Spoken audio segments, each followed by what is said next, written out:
So welcome back to my channel, Brenda Buzzes Over Books. And today I'll be talking about 3 books that I read. And one of them is actually a poem book. It's Pillow Thoughts. And I read 2 other books. One was Old Enough and the other Eleanor and Park. So if you're interested in my thoughts, watch the video. And if you're not, you can click off. And also just a heads up, when I filmed my reviews for these books, my battery for my camera didn't really work well. It kept turning off every 30 seconds, so the video is gonna look a bit weird. Sorry, but let's get to it. Hi there. So I read Old Enough by Haley Jakobson, and this was the author's debut novel, and they did a splendid job. I like this book. Yeah, I had a good time reading it. Every time I opened it, I was happy to jump right back in. A very likable character, our main character, which is Savannah. Savannah is currently a sophomore in college. And the book jumps from college to flashbacks from high school. And the way Haley Jacobson writes, I absolutely loved either the way she writes or just the way she expresses, the experiences that Savannah has had, because I related to some of them, and I don't know, it just brought me back to being a teenager, some of the thoughts that Savannah has. Also, just sitting in class in college, I felt like I was right back there. And it was cool. It was cool to revisit that for me. And I mean, that's the power of reading and writing, right? Very cool. And if you're wondering what is this book about, because I haven't even told you, here's your warning. Look up trigger warnings, okay? Because this is heavy subject matter. It deals with rape. Our main character, Savannah, she was raped when she was a teenager by her best friend's brother. But at the time, she didn't really come to terms with it. She didn't know that that's what it was until later on. And Savannah, now that she knows what happened to her, she is being confronted with the past because Izzy, her best friend from high school, is getting married, and her brother, which is her family, is going to be there. So Savannah is trying to deal with this, and there's also other things that happen. It's not all, really dark, heavy stuff in the book. I mean, that is a lot of it, right? But also, Savannah has a crush, which is Wes. And I have to say, I absolutely loved reading their interactions. It was so much fun. It had me blushing, almost kicking my feet. Yeah, they were adorable. I was rooting for them, early on. And, yeah, it was great. It was great. Probably, yeah, my favorite part about the book. Yeah. Anyway. Yeah, I mean, I was happy with how things were resolved. Very happy with the ending. And this book did make me cry. Yeah. And I appreciate that it didn't go into detail of the rape, because that would be too much for me to read. But it still is clear enough, and it gets the message through. And I mean, you can see how, the gravity of it, how serious it is. Yeah. But I don't know. I mean, if you think it's too much for you to read, definitely do not pick up this book. But if you're willing, I think you might really enjoy this. And I also wanted to read some quotes that I really liked from the book, that stood out to me. So let's get to that, shall we? Now for the quotes. Okay, so on page 13, we have, I dipped my fingers in through my hair like I'd seen in a magazine, willing beach curls to come. In those days, I believe that changing my hair could change my whole life. And I really like this part of the book because, well, this is when she was a teenager. And that is very much the mindset I had as a teenager when I started dyeing my hair for the first time. I was like, oh my gosh, my life is about to change. And yeah, I mean, I felt very different for like a week. And then after that, I felt like regular me. So I do think a change of style, whether that be clothes, makeup, or hair, can definitely inspire you to make a change that you want. But that feeling from the transformation is not enough. It's enough for like the spark of inspiration, but I feel like you have to keep it going. You have to create the habits, you know, to actually make the change. But still, a transformation is... My battery died. But what I was saying was that transformation is something very powerful. And yeah, makeover. That's the word I was looking for. A makeover. It can change things, definitely. But you also have to put in the work. Anyway, another quote that I really liked is on page 16. He looked at me for a prolonged moment and then flicked water on my feet. I glared at him and rolled my eyes. Those 2 seconds of silent communication would feed me for a week. And when I read this, I was like, whoa, that was me, definitely. Because I didn't really talk to my crushes, so they make eye contact with me and I'm like, oh my gosh, we're slowly falling in love. And also I would just, you know, not really know who they were, so I just had an idea in my head who they were and started falling in love with like the fantasy, not the reality. Yeah, that was me. Yeah, let's see. I had one more quote, but I don't think I should read it because this is towards the end of the book. This is the part that made me cry, and I don't want to spoil it for you, but you know, it's like Savannah having her breakthrough and opening up to like her friends and classmates, which is something she hadn't done before to that degree. So if you read it, you'll know when you're there. But anyway, I really did like this book. Check it out if any of that sounded interesting to you. Again, it is heavy subject matter, but Haley Jakobson does it in a gentle way, I would say. It's more than just that. It's also about friendships, growing into a new version of yourself, just growth in general, and also a little bit of a love story. Yeah, which is very sweet. But yeah, I gave this a 4 out of 5 stars. I did really like this book, and I look forward to checking out Haley Jakobson's future work. I read this book, Pillow Thoughts by Courtney Peppernell, and it's a poem book.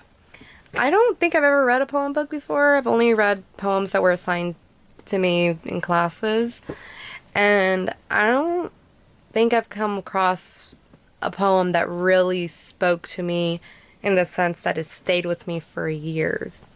Because I've definitely come across poems that in the moment I'm like, oh my gosh, I love this.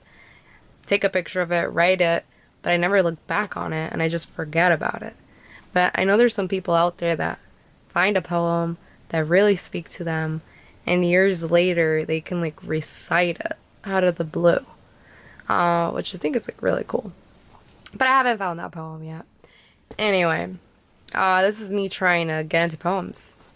Yeah, so this book, I think the way it's meant to be read is, I mean, pretty much any poem book, right? You just like pick it up and read it whenever you like need a little something. It's not meant to be read from cover to cover. That's what I've heard.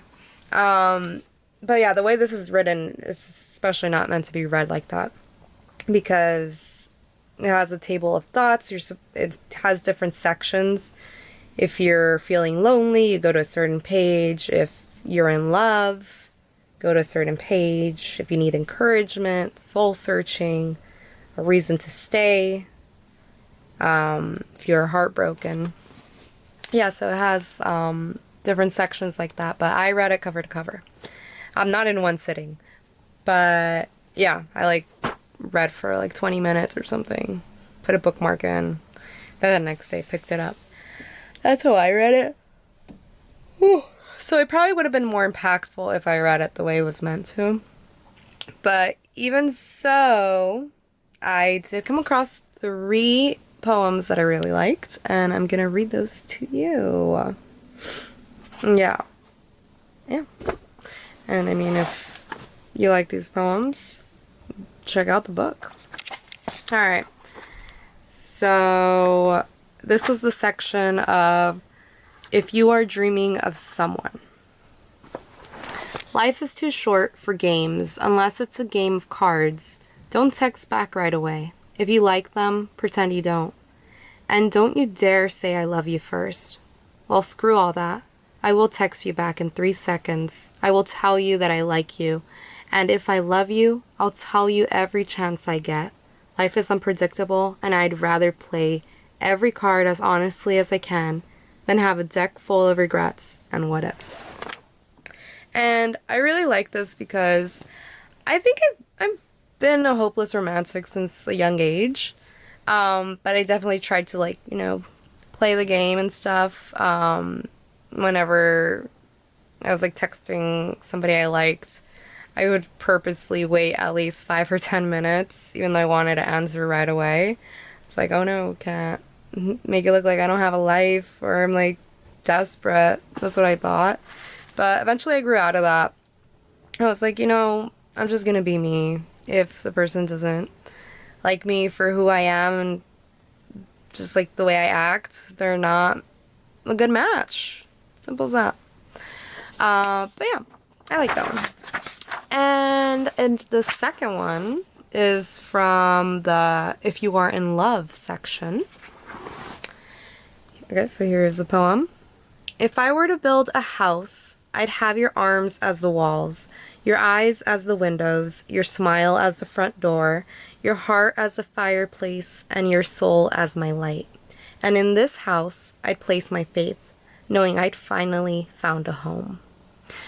And the reason I really like this is because, yeah, it's true. When you do find somebody you really love, they do feel like home. And I know it's cheesy, but yeah, I mean, I don't know, you just being in their presence, for me, the one I love, being in his presence, it just makes me instantly happy. Yeah, it makes me feel like everything's gonna be okay. Yeah, so definitely surround yourself with good people. Surround yourself with people that you love and make you feel good. It's very important. Alright, last one. If You Are Lonely section. There is a bus stop on the corner, and each morning a gentleman sits. He feeds crumbs to the birds and whistles a song I do not know, and I wonder if anyone leaves roses on his windowsill to remind him that he is not alone. So this one, I really like the connection to the pigeons and an old man, because when I see somebody feeding pigeons or the birds, it's usually an old man or an old lady. Definitely not the only case, but that is what comes to mind. And where my mind went when I read this was the way that pigeons were, loved and cherished once when we used them as messengers, but now they've been left forgotten, which is really sad. And it's the same case with old people. Sometimes society pushes them to the side, doesn't really give them as much as attention as they should. So yeah, and I thought it was really sweet, just imagining the old man finding like petals or roses by his window. Yeah, it was sweet. I love the imagery for this one. Yeah. But this one, I enjoyed reading it, but it's just the fact that I didn't find that many poems that I really liked a lot that stood out to me. I only found 3 within these many pages. Is the reason why I gave it a 2.5 out of 5 stars. Yeah. But I liked it. I enjoyed it. I say check it out. If you check it out, I suggest you read it the way it should be read, not the way I did it. Yeah. Alright. One last thing I wanted to say about the old man and the pigeons. Yeah, I feel like they have this connection because, you know, they both had a similar experience. And I feel like for that reason is why the old man interacts with the pigeon. Well, it doesn't even say it's a pigeon, it just says birds, but I picture a pigeon. And yeah, it's like, I see you. I know what you've gone through. And I feel like that love that the old man shows to the pigeon, to the birds, is what society should show to the elderly. Yeah, that's the little thing I wanted to say. And also, I want to show you my cute little pen. Look at this. Bubble, bubble. Alright, on to the next one. I read this young adult novel. It's like a love story called Eleanor and Park by Rainbow Rowell. I might be mispronouncing the last name, but I looked it up. That's what I found. And this book, I came across it when I was in high school, but I never read it. A lot of people in my school were reading it, so I saw it around, but I never got around to it. I'm not sure why. Maybe I just wasn't really interested at the time. But I thought to myself, I might as well finally find out what all the hype was about during that time. I do think that if I would have read it in high school, I probably would have liked it more. I still did enjoy it though.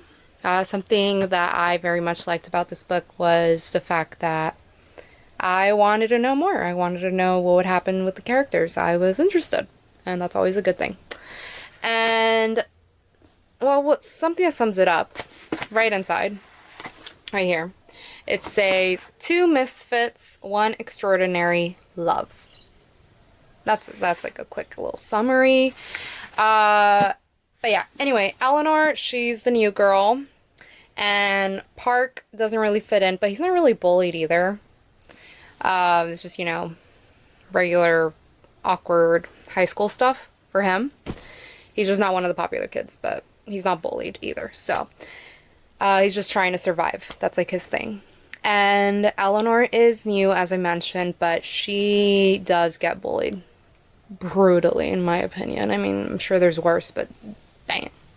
There's one specific part that I thought I would have moved schools. I mean, she would have if she didn't fall in love with Park, I'm sure. That was like the one thing tying her there. Also, Eleanor, I would say look up trigger warnings for sure. I mean, you should do that with any book you pick up, in my opinion. Do I do it? No, I should though. Yeah, do as I say, not what I do, right? That's what people say. Anyway, Eleanor, her home life is not the best. She has a stepdad, and he is not a good guy. He's not. And it makes her living situation hell. I feel very bad for her and her siblings. Yeah. And something I did like, I like the characters. I like both Eleanor and Park. And they mention Eleanor's style a lot, like her outfits, because she can't really afford new clothes.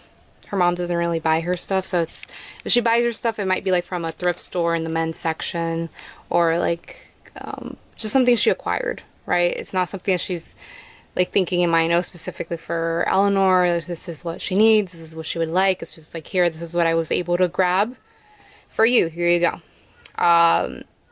Yeah. And how said her living situation bad, so you get an idea. She doesn't even have a toothbrush. Her mom can't even get her that. So, because of this, she has some weird outfits.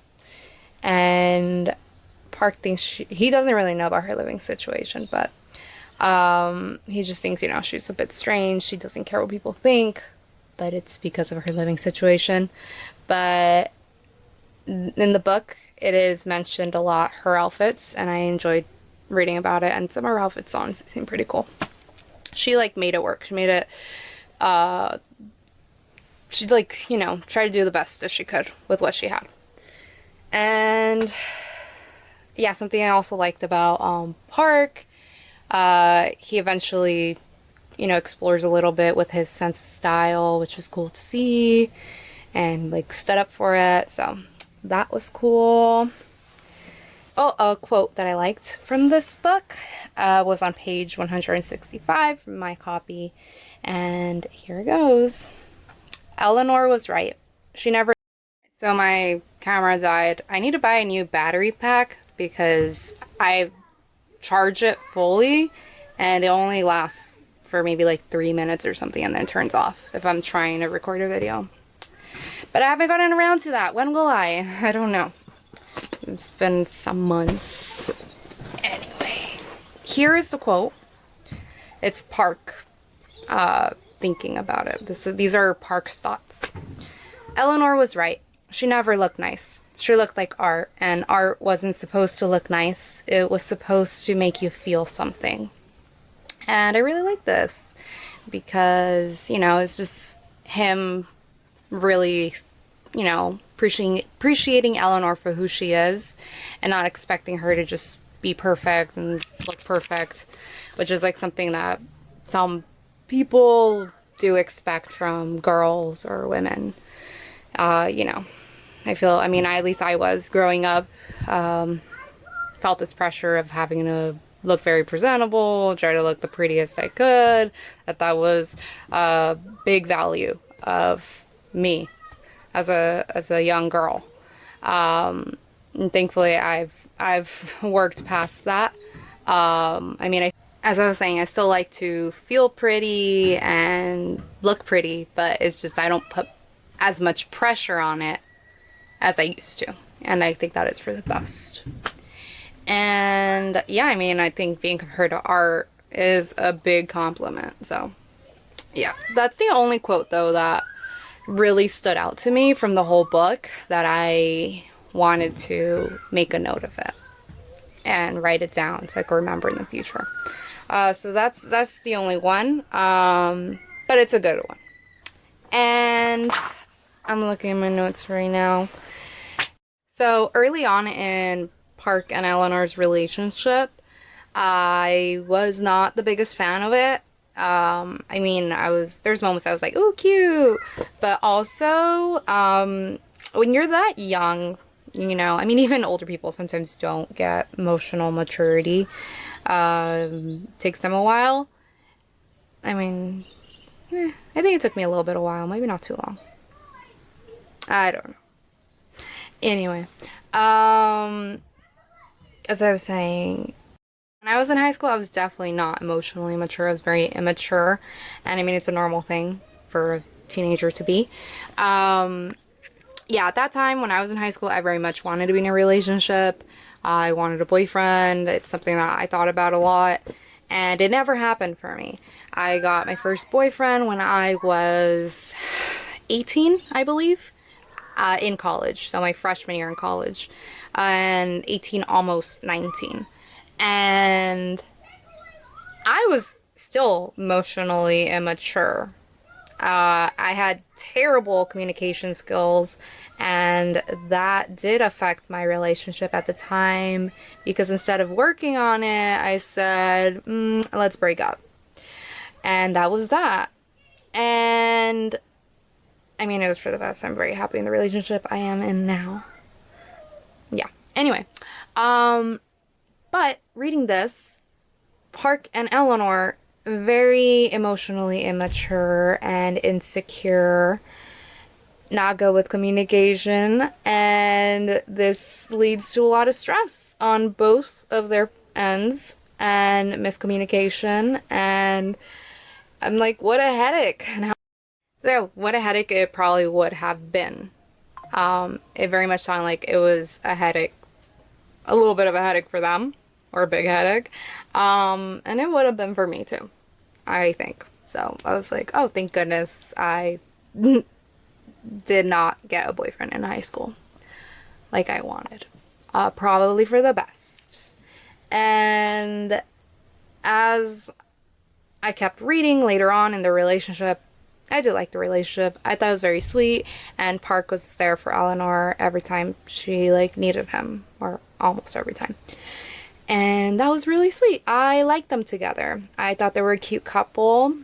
And there's this whole thing throughout the book. I mean, like a little bit. Even in the blurb they mention it, because, you know, in high school usually they make you read Romeo and Juliet. They did for me, and they did in the book for these students. And Eleanor is not a fan of it. In the blurb it mentions that like star-crossed lovers, and that they know it usually doesn't work with young love, which is, I think, true for the most part. You know, your first love, you don't end up with them in the end. That they're aware of that, but they're willing to try. And I feel like Eleanor's the big one that's like, oh, this isn't gonna work. Like, Park is like, no, you're the one. Yeah, like, it's us till the end. And Eleanor is very insecure. She's been through a lot. And let me just say this.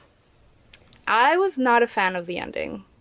I did not like the ending of this book. I think the score that I gave it would have been a little bit higher if the ending was a little different. It's not a terrible ending. It's just the kind of, you know, you decide what happens to them. And I wanted something a little bit more satisfying. Like, just give me the details. Yeah, tell me it's all okay. I mean, I could come up with that in my mind, but it's like definite when the author writes it, you know? I didn't despise the ending though, just let me make that clear, but I just wasn't a big fan of it. So let me give you details about that if you're interested or you have read the book and you just want to know. So here's your spoiler alert.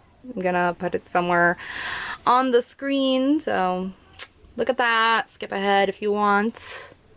And now I'm gonna get into it. So, Park drops Eleanor off in Minnesota, out of state, right? Helping her out with her whole family situation, dropping her off at her uncle's house, somewhere that is safe. And that was awesome, right? And he's like, okay, please call me, you know, or write to me, contact me, basically. And she does not. She doesn't. She convinces herself that he will never love her the same that he did that day when he said goodbye and thought he was losing her. That was the peak of their relationship, and that was not true. And I think later on she like figures that out, but it takes her a year. It takes her, I think it was a year that passed, felt like a year.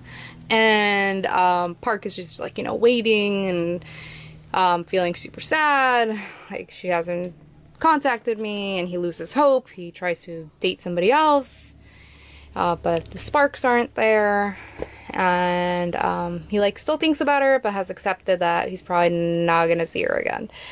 And he gets a postcard one day in the mail after a long time, and it's just like Eleanor saying, "Greetings from the land of 10,000 lakes." And that's it. That's all she said. She didn't say, sorry we're not reaching out, I miss you, how you been, this is how I've been, nothing, just that. And I think that's what bugged me. Like, that's it. That's all he got after waiting so long. But he was happy with it, and I think I get why he was happy with it. It gives him hope. And this is kind of like an invitation of, hey, reach out. Let's keep in touch. So I get that. I get that, you know, it's kind of cool. It's like, they can start again, or was it just that and he moved on with his day? I don't know. So that's what I'm saying, like, it's a decide what happens next, because it just ends with him reading that and feeling happy after reading that, and that's all we get, and that booked me. Yeah. Also because I feel like Park could have drove to Minnesota again, where he dropped her off, and, you know, knocked on the door, trying to talk to her. I feel like he should have done that. Why didn't he? Yeah, I felt like he should have done it. And that's why I was upset that he didn't try that. Yeah. Yeah, there's no mention of him trying it. Not even him saying, like, oh, I don't remember where I dropped her off, which I wouldn't even believe that if it said that. Because he was devastated dropping her off at her uncle's house, and I feel like he would have made a note of it, you know, the address. I know I would have. Anyway, my rating for this was 3 stars out of 5, and I would recommend this to, yeah, I'd recommend it to high schoolers. I mean, that's who the target audience is for this book. Here, take a look at the size. Because I don't know if I got a good shot of it in the beginning. Anyway, yeah. I mean, even if you're older than that, I mean, check it out if it interested you. You might like it. I didn't hate it. I just did not love the ending, and I'm still hung up on that. Yeah, and I think the characters, they kind of get on my nerves at some point. Or there was, like, some things that they said, and I was like, I don't know how to feel about that. But it was cool. I'm glad I checked it out. I'm glad I... Yeah, I just wanted to say also, a reason that score, the rating, wouldn't be higher, even if the ending were different, is because, yeah, I mean, there were some things that the character said that seemed very problematic. And I think, I mean, it very much shows that it was written in, like, the early 2000s. I mean, I think it was, like, 2010 or something that came out. I don't have to look that up. I guess I'll put it on the screen when it actually came out. But, yeah, you can tell. Some of the writing, some of it feels like it could be a slur or something. Definitely some problems. Some of it was very much giving, like, problematic wording and maybe, like, racist comments. And I do feel like there wasn't that big of a deep dive in Parks. The Parks family's culture, it just doesn't seem well researched or very authentic, so that's something that would have been nice. Also, Eleanor's background, we don't get that much. It's just, like, mentioned, which I suppose makes it only makes a little bit sense, because I think both Park and Eleanor were born in the US, but I mean, it kind of sounds like they're first generation. I mean, if they are first generation, then the culture would be very prominent. So that is, like, one issue I had. But yeah, I just wanted to mention that, be aware of that. This book is a bit problematic. I also want to say thank you for your patience. I don't know how this is gonna look once I edit it, because this camera has been dying, like, pretty much every 30 seconds. At least that's what it feels like when I'm talking. I honestly don't know. But yeah, we'll see how that looks. I am gonna go and Google how much a replacement battery pack would be, because I honestly don't know. And those are the books for the video. Thank you so much for listening and watching, if you watched. And also, if you want to follow me on any other socials, they will be in the description. And I have an art account, and if you're curious, check it out, and also a podcast. It's called the Bucket List Logs. My boyfriend and I, we go and try new stuff, and then we talk about it, we give it a rating, we have little segments. It's really fun. All right, have a great night or day, whenever you're watching, whatever time it is. Have a good time.